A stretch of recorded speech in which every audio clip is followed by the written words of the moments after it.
ನಮಸ್ಕಾರ ಆಹಾರ ಪ್ರಿಯರೇ, ನಾನು ನಿಮ್ಮ ಉಮಾ. ಆನ್ಲೈನ್ ಅಡುಗೆಗೆ ಸ್ವಾಗತ. ಇವತ್ತೊಂದು ಸಿಂಪಲ್ ಸ್ವೀಟ್ ರೆಸಿಪಿ ಜೊತೆ ನಿಮ್ಮ ಮುಂದೆ ಬಂದಿದ್ದೀನಿ. ಇವತ್ತು ತೋರಿಸ್ಕೊಡ್ತಾ ಇರುವಂಥದ್ದು ಕೇಸರಿ ಬಾತ್ ಅಥವಾ ಶೀರಾನ ಯಾವ ಥರ ಮಾಡೋದು ಅಂತ ಹೇಳಿ ತೋರಿಸ್ಕೊಡ್ತಾ ಇದ್ದೀನಿ. ರುಚಿಯಲ್ಲಂತೂ ಯಾವುದೇ ಹೋಟೆಲ್ಗಿಂತನೂ ಕಡಿಮೆ ಇಲ್ಲ. ನಾವು ಮನೆಯಲ್ಲೇ ಹೋಟೆಲ್ ರೀತಿಯ ಕೇಸರಿ ಬಾತ್ನ ತಯಾರು ಮಾಡ್ಬೋದು. ಮೇಲುಗಡೆ ಟೆಕ್ಸ್ಚರ್ನ ನೋಡ್ಬೋದು. ತಣ್ಣಗಾದ್ಮೇಲೆ ಕೂಡ ಇದು ಅಷ್ಟೇ ಮೃದುವಾಗಿ ಇರುತ್ತೆ. ಇವತ್ತಿನ ಈ ರೆಸಿಪಿನ ಶುರು ಮಾಡೋಣ. ಅದಕ್ಕಿಂತ ಮುಂಚೆ ನಮ್ಮ ಚಾನಲ್ನ ಹೊಸದಾಗಿ ನೋಡ್ತಾ ಇದ್ದರೆ ದಯವಿಟ್ಟು ಸಬ್ಸ್ಕ್ರೈಬ್ ಮಾಡೋ ಮೂಲಕ ನನ್ನನ್ನು ಪ್ರೋತ್ಸಾಹಿಸಿ. ಹಾಗೆ ಪಕ್ಕದಲ್ಲೇ ಕಾಣುವಂಥ ಬೆಲೈಕನ್ನ ಕ್ಲಿಕ್ ಮಾಡಿದ್ರೆ ನನ್ನ ಮುಂದಿನ ವಿಡಿಯೋ ನೋಟಿಫಿಕೇಷನ್ ನಿಮಗೆ ಬರುತ್ತೆ. ಯಾರಿಗೆಲ್ಲ ಈ ಕೇಸರಿ ಬಾತ್ ಅಥವಾ ಶಿರಾ ಇಷ್ಟ ನೋಡಿ ಅವರು ಈಗಲೇ ಲೈಕ್ ಮಾಡಿ. ಹಾಗೆ ಇದನ್ನ ಪ್ರಯತ್ನಪಟ್ಟು ಇದು ಯಾವ ಥರ ಬಂತು ಅನ್ನೋದನ್ನು ತಪ್ಪದೆ ನನಗೆ ಕಮೆಂಟ್ ಸೆಕ್ಷನಲ್ಲಿ ತಿಳಿಸಿ. ಹಾಗಿದ್ರೆ ಬನ್ನಿ ಇವತ್ತಿನ ಈ ರೆಸಿಪಿನ ಶುರು ಮಾಡೋಣ. ಮೊದಲಿಗೆ ಒಂದು ಪ್ಯಾನ್ನ ಸ್ಟವ್ ಮೇಲೆ ಇಟ್ಕೊಂಡಿದ್ದೀನಿ. ಹಾಗೆ ಅರ್ಧ ಕಪ್ಪಷ್ಟು ತುಪ್ಪ ಕೂಡ ಇಟ್ಕೊಂಡಿದ್ದೀನಿ. ಈಗ ಫಸ್ಟಿಗೆ 2.5 ಚಮಚದಷ್ಟು ತುಪ್ಪನ ಪ್ಯಾನ್ಗೆ ಹಾಕ್ಕೊಳ್ತಾ ಇದ್ದೀನಿ. ತುಪ್ಪ ಬಿಸಿಯಾಗಿ ಕರಗುತ್ತೆ. ಅದಾದ ನಂತರ ಇದಕ್ಕೆ ನಾನು ಡ್ರೈ ಫ್ರೂಟ್ಸ್ನ ಹಾಕ್ಕೊಳ್ತಾ ಇದ್ದೀನಿ. ಇಲ್ಲಿ ಒಂದು 7ರಿಂದ 8 ಗೋಡಂಬಿನ ತುಂಡು ಮಾಡಿ ಹಾಕ್ಕೊಂಡಿದ್ದೀನಿ. ಹಾಗೆ 7ರಿಂದ 8 ಒಣ ದ್ರಾಕ್ಷಿ, ಹಾಗೆ ನಾನು ಕರೆ ದ್ರಾಕ್ಷಿನ ಕೂಡ ಹಾಕ್ಕೊಂಡಿದ್ದೀನಿ.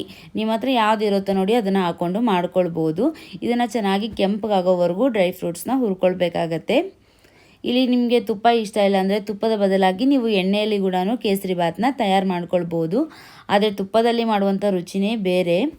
ಗೋಡಂಬಿ ಕೆಂಪಗಾಗೋವರೆಗೂ ಹುರ್ಕೊಳ್ಬೇಕು. ಹಾಗೆ ದ್ರಾಕ್ಷಿ ಗುಂಡ್ಗುಂಡಕ್ಕಾಗತ್ತೆ, ಅಲ್ಲಿವರೆಗೂ ನಾವು ಇವೆರಡರನ್ನು ಹುರ್ಕೊಳ್ಬೇಕಾಗತ್ತೆ. ಇವಾಗ ಆಗಿದೆ, ನಾನು ಒಂದು ಪ್ಲೇಟ್ಗೆ ತೆಗೆದಿಟ್ಕೊಳ್ತಾ ಇದ್ದೀನಿ.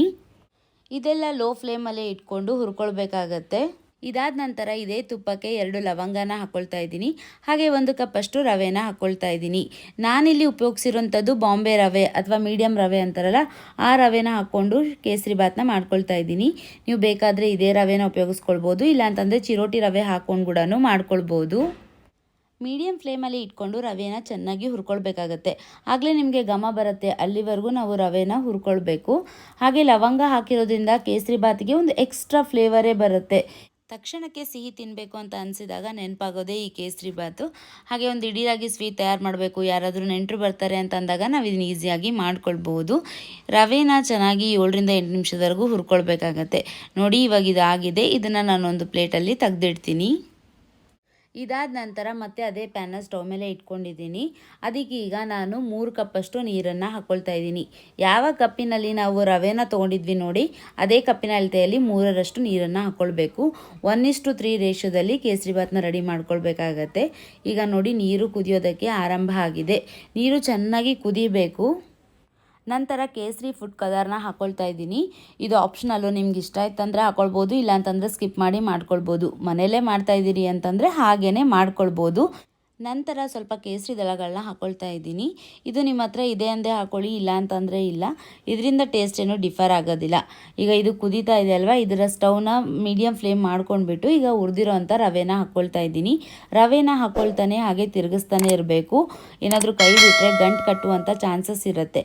ಹಾಗಾಗಿ ನಾವು ಕೈ ಆಡ್ತಾನೆ ರವೆನ ಹಾಕ್ಕೊಳ್ಬೇಕಾಗತ್ತೆ. ನೋಡಿ ರವೆ ನೀರನ್ನೆಲ್ಲ ಇಳ್ಕೊಂಡು ಗಟ್ಟಿಯಾಗಬೇಕು. ಅಲ್ಲಿವರೆಗೂ ನಾವು ಇದನ್ನು ಕುದಿಸ್ಕೊಳ್ಬೇಕಾಗತ್ತೆ. ಈಗ ಕುದ್ದಾದ ನಂತರ ನೋಡಿ ಎಷ್ಟು ಗಟ್ಟಿಯಾಗಿದೆ. ಇಷ್ಟ ಆದರೆ ಸಾಕಾಗತ್ತೆ. ದೇವರ ನೈವೇದ್ಯಕ್ಕಾಗಿಯೂ ನಾವು ಈ ಕೇಸರಿ ಬಾತ್ನ ರೆಡಿ ಮಾಡಿ ಇಡ್ಬೋದು.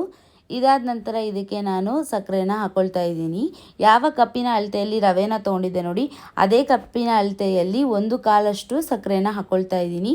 ಅಂದರೆ ಕರೆಕ್ಟಾಗಿರುವಂಥ ಸಿಹಿ ಅದಾಗಿರುತ್ತೆ. ನೀವು ಸಿಹಿ ಕಡಿಮೆ ತಿಂತೀನಿ ಅನ್ನೋರಾದರೆ 1 ಕಪ್ ಹಾಕ್ಕೊಂಡ್ರೆ ಸಾಕಾಗುತ್ತೆ. ಸಿಹಿ ಜಾಸ್ತಿ ತಿಂತೀನಿ ಅನ್ನೋರಾದರೆ 1.5 ಕಪ್ಪಷ್ಟು ಸಕ್ಕರೆ ಹಾಕ್ಕೊಂಡ್ರೆ ಸಿಹಿ ಸ್ವಲ್ಪ ಜಾಸ್ತಿಯಾಗಿ ಆಗುತ್ತೆ. ಸಕ್ಕರೆ ಹಾಕಿದ ನಂತರ ಚೆನ್ನಾಗಿ ಕೈ ಆಡಿಸ್ಕೊಳ್ಬೇಕಾಗತ್ತೆ. ಸಕ್ಕರೆ ಎಲ್ಲ ಕರಗಿಬಿಟ್ಟು ನೀರಿನ ಅಂಶ ಎಲ್ಲ ಬಿಡುತ್ತೆ ನೋಡಿ, ಈ ಥರ ಆಗುತ್ತೆ. ಇದನ್ನು ನಾವು ಚೆನ್ನಾಗಿ ಕೈ ಆಡಿಸ್ತಾ ಇದ್ದರೆ ಮತ್ತೆ ಗಟ್ಟಿಯಾಗುತ್ತೆ. ನೋಡಿ ಇಷ್ಟು ಗಟ್ಟಿಯಾದ ನಂತರ ತುಪ್ಪನ ಹಾಕ್ಕೊಳ್ಬೇಕಾಗತ್ತೆ. ಮತ್ತು ಇಲ್ಲಿ 3 ಚಮಚದಷ್ಟು ತುಪ್ಪನ ಹಾಕ್ಕೊಳ್ತಾ ಇದ್ದೀನಿ. ನಾನೇನು ಅರ್ಧ ಕಪ್ ಇಟ್ಕೊಂಡಿದ್ನಲ್ಲ ಅದಿಷ್ಟೂ ಹಾಕ್ಕೊಳ್ತಾ ಇದ್ದೀನಿ. ನಾವು ಯಾವ ಕಪ್ಪಿನ ಅಳತೆಯಲ್ಲಿ ರವೆನ ತೊಗೊಂಡಿರ್ತೀವಿ ನೋಡಿ, ಅದೇ ಕಪ್ಪಿನ ಅಳತೆಯಲ್ಲಿ ಅರ್ಧ ಅಥವಾ 3/4 ಕಪ್ಪಷ್ಟು ತುಪ್ಪ ಹಿಡಿಯುತ್ತೆ. ಒಮ್ಮೊಮ್ಮೆ ಅದು ರವಾದ ಮೇಲೆ ಕೂಡ ಡಿಪೆಂಡ್ ಆಗುತ್ತೆ. ಇಲ್ಲಿ ನನಗೆ ಅರ್ಧ ಕಪ್ಪಷ್ಟು ತುಪ್ಪ ಹಿಡಿದಿದೆ. ನೋಡಿ ಚೆನ್ನಾಗಿ ಕಲಿಸ್ಬೇಕು.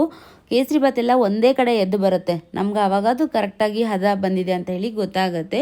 ಇದಾದ ನಂತರ ಮುಂಚೆನೇ ಹುರಿದಿಟ್ಕೊಂಡಿರೋಂಥ ದ್ರಾಕ್ಷಿ, ಗೋಡಂಬಿ ಹಾಗೆ ಸ್ವಲ್ಪ ಏಲಕ್ಕಿ ಪುಡಿನ ಹಾಕ್ಕೊಂಡು ಮಿಕ್ಸ್ ಮಾಡಿಕೊಂಡ್ರೆ ಕೇಸರಿ ಬಾತ್ ರೆಡಿ ಆಗುತ್ತೆ.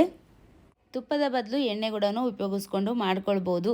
ಇದನ್ನು ನೋಡ್ತಾ ಇದ್ರೇ ನಿಮ್ಮ ಬಾಯಲ್ಲಿ ನೀರು ಬರ್ತಾ ಇರುತ್ತೆ, ನೋಡಿದ ತಕ್ಷಣ ತಿನ್ನಬೇಕು ಅಂತ ಅನಿಸಿರುತ್ತೆ. ಸೊ ಆಹಾರ ಪ್ರಿಯರೇ, ಇವತ್ತಿನ ಈ ಹೋಟೆಲ್ ಶೈಲಿಯ ಕೇಸರಿಬಾತು ನಿಮ್ಮೆಲ್ಲರಿಗೂ ಇಷ್ಟ ಆಯ್ತು ಅಂತ ಹೇಳಿ ಭಾವಿಸ್ತೀನಿ. ಇಷ್ಟ ಆಗಿದ್ದರೆ ಒಂದು ಲೈಕ್ನ ಒತ್ತಿ, ಹಾಗೆ ನಮ್ಮ ಚಾನಲ್ನ ಹೊಸದಾಗಿ ನೋಡ್ತಾ ಇದ್ದರೆ ದಯವಿಟ್ಟು ಸಬ್ಸ್ಕ್ರೈಬ್ ಮಾಡೋ ಮೂಲಕ ನನ್ನನ್ನು ಪ್ರೋತ್ಸಾಹಿಸಿ. ಮತ್ತು ಇನ್ನೊಂದು ರುಚಿಕರವಾದ ಅಡುಗೆ ಜೊತೆ ನಿಮಗೆ ಸಿಗ್ತೀನಿ. ಅಲ್ಲಿವರೆಗೂ ಧನ್ಯವಾದಗಳು.